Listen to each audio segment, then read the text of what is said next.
Hey everybody, it's Jason with the Board Game Mechanics, and today we're going to take a look at a game called Bora Bora.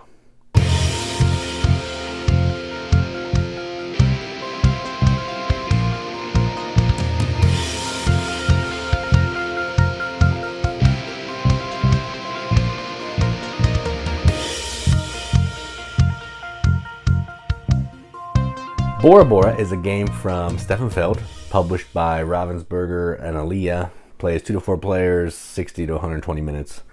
And effectively what you're doing in this is you are running a tribe of people in Bora Bora. You're trying to build huts, you're trying to make jewelry, you're trying to fulfill goals, you're trying to hire men and women to work around your town. Effectively what this is a dice rolling, dice placement Euro game. And you're trying to score the most points. So this is what I would like to lovingly call point salad. Everything you do is going to give you some points, and by the end of the game, you're going to have so many points you don't know what to do with them.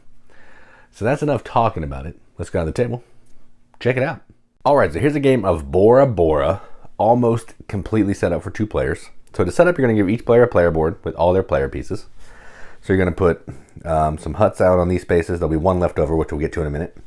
You're going to put your building tiles on the appropriate spaces, 1, 2, 3, 4, 5, 6. You have 3 dice, 3 priests. You'll get 2 god cards, 2 offerings, and you'll also get a god tile. And then you'll put a disc on 0. Second player will put 1 on 1. If there's a third player, you each get 1 extra point. And then you're also going to put, in turn order, a disc on the 0 of the tattoo track. Then you're going to put out the board here. You're going to shuffle the fish tiles and put them on the proper fish spaces. Get all the jewelry tiles out and put them out like I have here. Put a god tile on the temple. In a 2-player game, we'll have 4 goals. We'll have 6 men tile, 6 women tiles. You also have your action tiles here. These are the 2-player versions. This is a 2-player and this is a 2-player. Basically, there's 1 tile for each of these normally, but in a 2-player, the men and women and the movement are in 1 tile. Then you're going to shuffle the god cards, flip 5.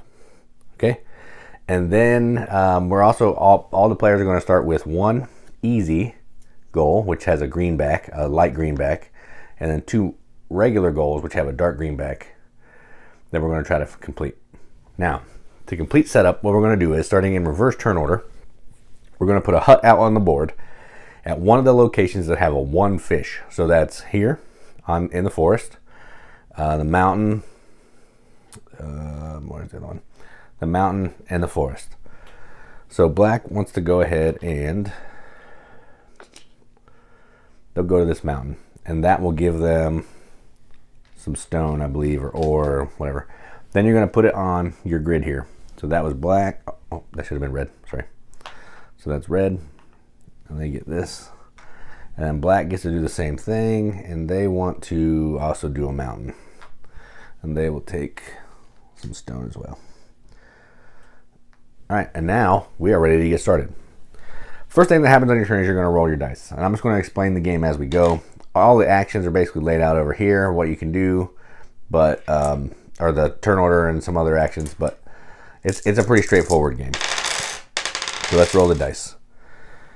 All right, so 6, 4, 3, 1, 1, 5. All right, so this player rolled doubles. When you roll doubles, I'm using the orange god tiles. You're going to get a god tile. It's basically going to function like a worker in Castles of Burgundy and will let you manipulate your dice. So that's what happens there. All right, so black is first. What you're going to do on your turn is you're going to take a die and you're going to put it on one of these actions. The actions are move from a hut from one island to expand to another island. The reason you want to put certain dice numbers out there, it takes a 6 for me to go here. So if I played a 6, I could go there. If I played a 6, I could also go here because it's a 3. All right, this one is the temple. You're going to take a priest and you'll put it on the temple space of whatever number die you used.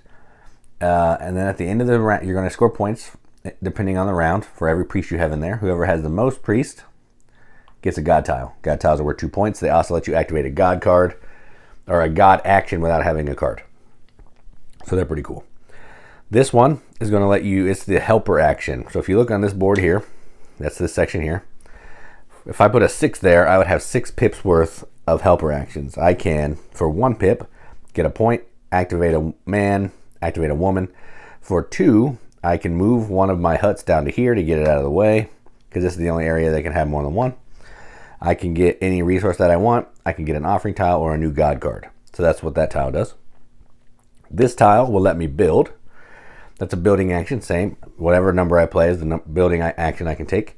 The rule here is you have to have 2 resources next to each other. So if I had this stone and this wood, and I played a 1, I could build right there and get some stuff. A lot of stuff happens when you build. And then up here, that's going to let you recruit a man or a woman based on the number of die. You take any of these people that you can and you store them in a section of your board that does not have a hut. So if I played a 6, I could take any woman or any man. That's how that works. The rule to placing dice is you can go there whenever, whatever you want. Any other die that goes there has to be of lesser value unless you have a god card that lets you break that rule, which I don't know if anybody, if you have this one, then you can place an equal or greater value on the card or on the section. That's it. All right. So let's go ahead and go here. Let's see. I'm actually going to try to expand. So let's go here. I'm going to go here with a 3. And I'm going to move into this area here. So I played a 3. I can go across water or land. So I'm going across water here. Because I'm on wood, forest, I get some wood. And that's my turn. All right. Now, red's turn. They have 2 1s, which is kind of garbage. But see what their god cards are. Not very good ones. All right. So we will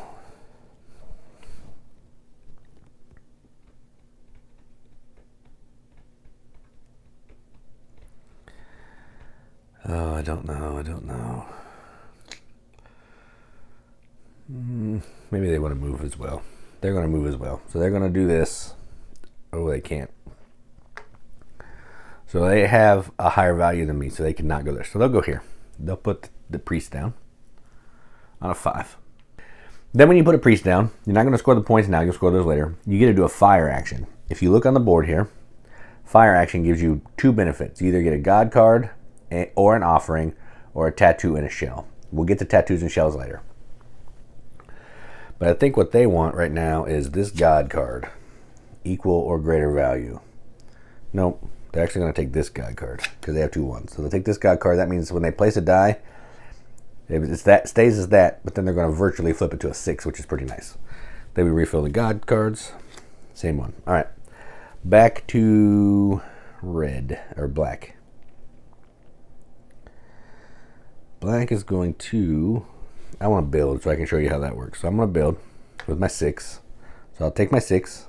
I want to build in this area here. So when I build, I get rid of these 2 resources. Then I get points based on whatever round we're in. So round 1, buildings are 10 points. So I now get 10 points.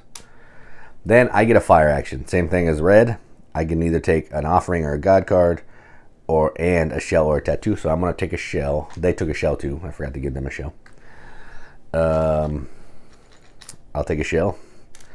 And then I will also take a god card, and I want this red one. All right, and that is my turn. Back to red. Red has a 1. So they're going to do this. They want to move, so they're going to go here with a 1. They're going to play this god card. So now it's going to be a 6. So you have to spend an offering to play a god card. So that die is now a 6, so they're basically able to do whatever they want. And they want to move over to here. Nope, not there. With this. And that will give them sand. And they'll put it on the board. All right. Back to black. Black has a 4.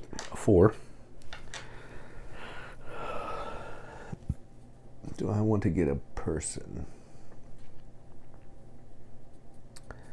I think I do. I'm going to take a lady. So I'm going to take a woman tile. Hire a woman. And I will...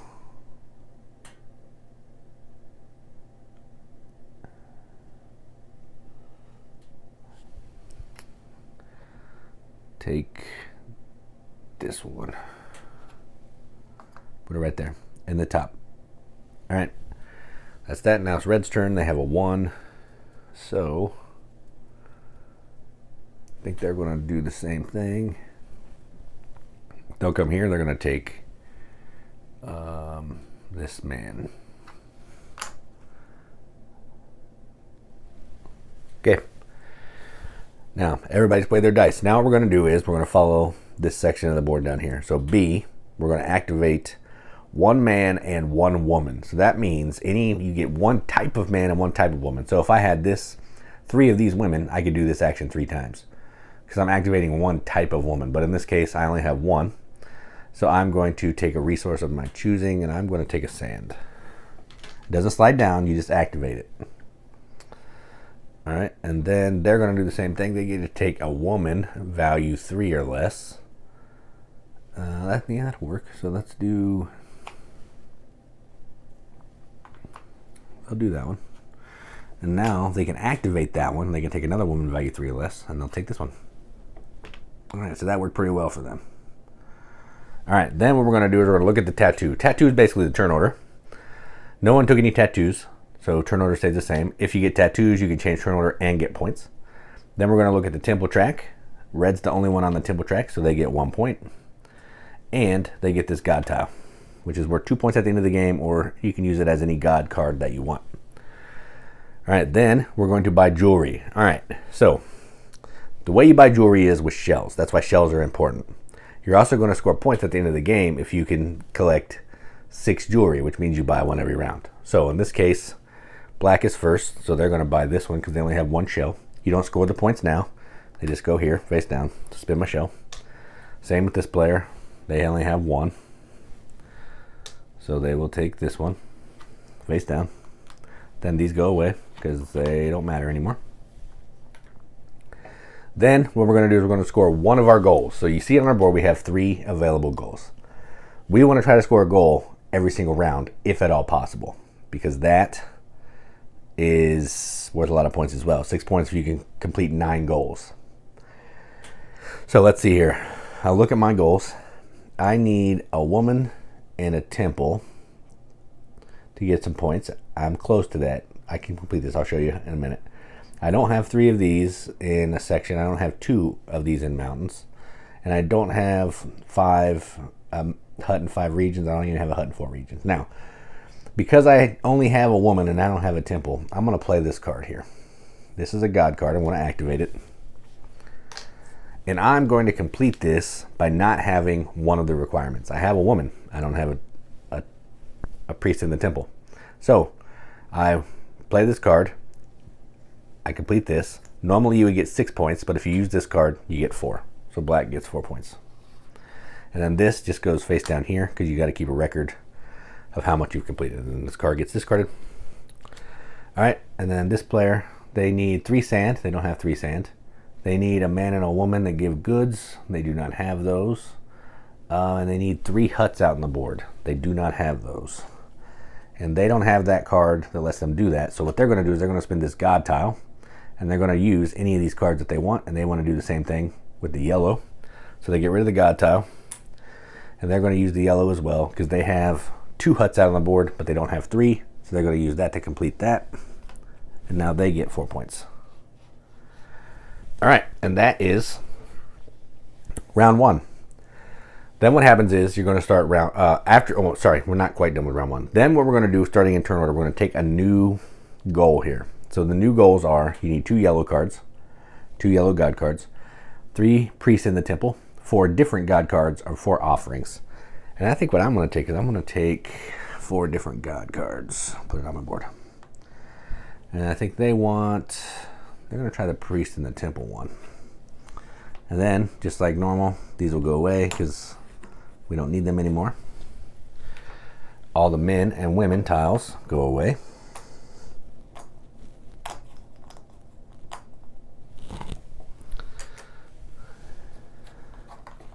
Turn order stays the same because the tattoo track didn't move.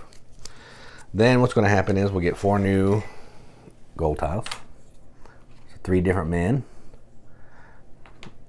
3 huts at that fish. Whoops. 2 of these men or women, and 2 of that specific jewelry. Then we will fill up the men tiles.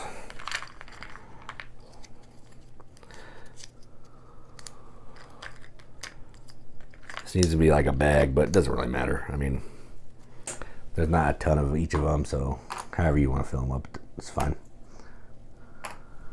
So we got the men. We do the women.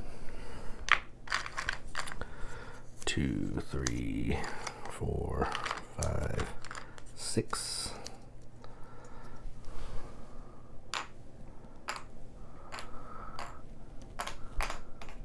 Done. Then we got to put a new God tile out here. There's a couple timers. The jewelry is a timer. When the God tile stack runs out, that's a timer as well. Then we'll take our dice back, we'll roll them, and we'll keep on rolling through 6 rounds. And that's how the game's going to keep playing. Then at the end of the 6th round, you're still going to do all the cleanup and everything. Then you're going to have a chance to complete all the rest of the goals on your board. That's how you get to 9. And we're going to do some final scoring. So you're going to get 2 points for all the God tiles. You're going to get points based on if you have, you can boot people out of the islands. I didn't show that. But if you're the last person to move into an island, you're going to get the points of the fish. So right now, black would get 2, red would get 5. Because you have to be in this section. If red came in here later and booted me out, they would be in there. I'd still be in the territory for like goals, but they would get the points for the fish. So that's how that works. Then you're going to get 6 points if you bought a jewelry every round. If you completed all 9 goals, or 9 goals that you had. If your board is completely full with either resources or building tiles, 6 points. If you have 12 buildings out on the map, and if you have 12 men and women on your board. These are really hard, but it's possible, I guess. But so that you're going to get normal scoring based on the way you've been playing, and then these are going to be in-game scoring. And that's basically how the game works. Let's talk about the God cards. I didn't go into those too much. Blue is going to let you place a die that is equal to or greater in value. So if this black player played a 1, they could play a blue God card, and then they could go there with their 5. The white, I showed you that one. You put your 1 down there. You can spin that card, and it's now a 6. So you keep it as a 1. The red card is pretty nice. Normally, these fish only score at the end of the game. But if I move in, say it was red's turn, and they moved in to over here during the game, they could pay this offering, this card, and they would be able to score these 6 points now. So they don't care if they get booted out of here later. They already scored the points, so who cares? But if they don't get booted out, they'll get to score it again at the end of the game, which is pretty nice. But that only happens when you move in. The green is going to let you activate either 2 men during the men and women phase, or 2 women, or you can double the benefit of one of your man or your woman. That's how this one works. The yellow is what I showed you there. It's going to let you complete these goals with 1 less criteria. So I only need to be in 2 mountains, 3 different God cards, and 4 different locations for that. And that's how that works. And that's the game. So that is Bora Bora. Let's go up the top, see what we think about it. All right, well, that was Bora Bora. So I've been trying to review a bunch of Stefan Feld games because I love Feld, and I just want to get videos up on the channel because I like the game so much. And I just reacquired this one from a trade. I had it a long time ago, played it. Some of the game group didn't like it, so booted it out, but I needed to have it back. So I made a trade for it, and now we're doing a video. So this is, it feels a lot like Stefan Feld. It feels a lot like Castles of Burgundy with the way you're playing the dice. You're rolling dice, you're placing them down on the action space, and you're taking the action. There's 5 actions to choose from, but each action is very important. So you want to recruit men and women to come work in your town. You got to get huts out so you have a place for the men and the women to stay. You want to get tattoos so you can have good turn order. You want to get priests for God tiles and points. You got to buy jewelry because if you can get 6 things of jewelry, you get a bunch of points. You need to make sure you're fulfilling your contracts and building on your little resource management board. So much stuff you can do in this game, and that's why I love it. There's just piles and piles of actions. I also love that it has color. It's a Stefan Feld game with bright, vibrant colors. It's not just tan and beige or gray like a lot of his games are, but this one looks, I think it looks good. The tiles are really nice quality. I mean, they're thick tiles. these could be like wooden bits. That would be cool, like the shells. Not a deal breaker. Same with the offerings. They could be like, I don't know, wood. And the resources could look like actual resources. That would be nice too. But again, I don't care about stuff like that. But it would make this game look even cooler. But yeah, I love Feld. This has a lot of Feld's DNA in it. And it's just something that, you know, I wanted to have in the collection so I could keep playing it, keep discovering it, and just have fun. So I'm going to give this a BGM acceptance seal. This is going to get an 8 out of 10 on BGG, which is a 4 out of 5 wrenches on an arbitrary wrench scale. That means absolutely nothing. But we like to give it the games that we enjoy, and that's what I'm going to do. So that is Bora Bora from designer Stefan Feld, published by Ravensburger and Aaliyah. I'm Jason with the Board Game Mechanics, and as always, keep gaming.